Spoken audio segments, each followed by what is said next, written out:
جی السلام علیکم شیخ، میرے نزدیک جو حنفی مسجد ہے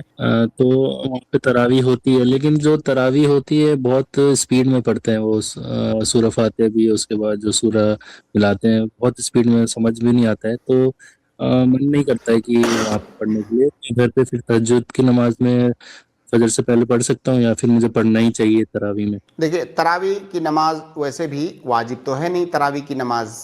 نماز تو مستحب ہے نا، واجب نہیں ہے وہ تراویح کی نماز تو۔ لیکن میری اس بات سے آج کے بہت سارے نوجوان کو یہ مطلب نہ نکالے کہ شیخ نے کہا واجب نہیں تو چلو یار کیا ضرورت ہے تراویح پڑھنے کی۔ بہت بڑی فضیلت ہے اس کی، بہت بڑی فضیلت ہے، یہ موقع جانے مت دیں، اگرچہ مستحب ہے تو۔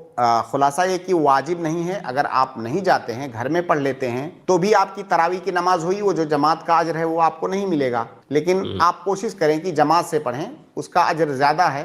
وہ تھوڑا تیز پڑھتا ہے، آپ بھی تیز پڑھ لیں، کیا کریں گے؟ ٹھیک ہے لیکن شیخ اس کا مقصد یہ ہوتا ہے نا کہ جیسے قرآن سننا، تو وہ سمجھ ہی نہیں آتا ہے کہ کیا بول رہے ہیں،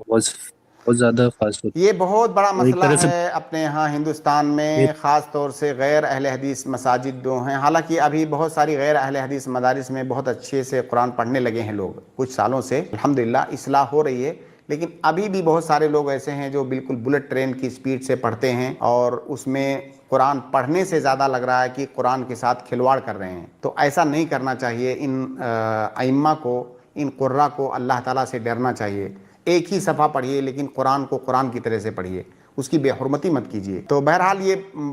جو ہے ساموہک مسئلہ ہے پورے ہندوستان کا، تو اگر ایسا ہے کہ آپ کا دل مطمئن نہیں ہوتا ہے، کسی بھی طرح بہت غلط پڑھتا ہے تو ٹھیک ہے، گھر میں پڑھ لیجئے،